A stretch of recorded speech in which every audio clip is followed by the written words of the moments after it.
गवाले ये बात कहकर दूर चले गए, लेकिन बालक गरीबदास जी वहीं बैठे रहे और परमात्मा कबीर जी को कहने लगे कि लाओ महात्मा जी, ये दूध का प्रसाद मुझे दे दो, पता नहीं फिर कभी नसीब हो या ना हो।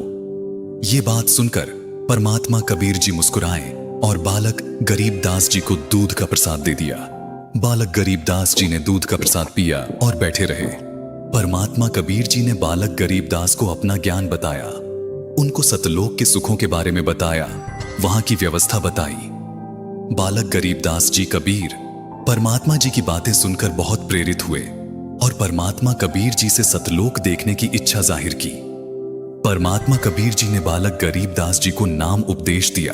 वो उनकी आत्मा को शरीर से निकालकर अपने साथ सतलोक ले गए। गवालों ने बालक गरीबदास जी को उठाने की कोशिश की, लेकिन शरीर में आत्मा न होने के कारण बालक गरीबदास जी ने कोई भी प्रतिक्रिया नहीं की।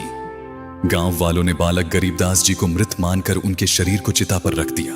उधर परमात्मा कबीर जी ने बालक गरीबदास जी को संपूर्ण अध्यात्म से परिचित करवाया, उनको नरक दिखाया, स्वर्ग दिखाया, ब्रह्मा, विष्णु, महेश के लोक दिखाए और आखिर में परमात्मा कबीर जी ने बालक गरीबदास जी को सतलोक दिखाकर उनके अंदर सारा तत्व ज्ञान डालकर वापस शरीर में छोड़ दिया। गांव वालों ने बालक गरीबदास जी को चिता पर रख दिया था और अग्नि देने ही वाले थे। तभी बालक गरीबदास जी के शरीर पर बंधी सारी रस्सियां अपने आप टूट गईं और बालक गरीबदास उठ खड़े हुए। उठते ही बालक गरीबदास परमात्मा कबीर जी से प्राप्त अमृतवाणी तत्व ज्ञान को ऊंचे स्वर में बोलने लगे।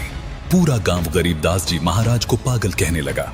सबको लग रहा था कि उस जिंदा बाबा के जंतर मंत्र वाले दूध को पीकर गरीबदास जी पागल हो चुके हैं। 3 वर्ष पश्चात एक गोपाल दास नाम के संत के आग्रह करने पर गरीबदास जी महाराज ने परमात्मा कबीर जी से प्राप्त तत्व ज्ञान व अमृतवाणियां लिखवाई, जो आज सदग्रंथ साहिब के रूप में उपलब्ध है।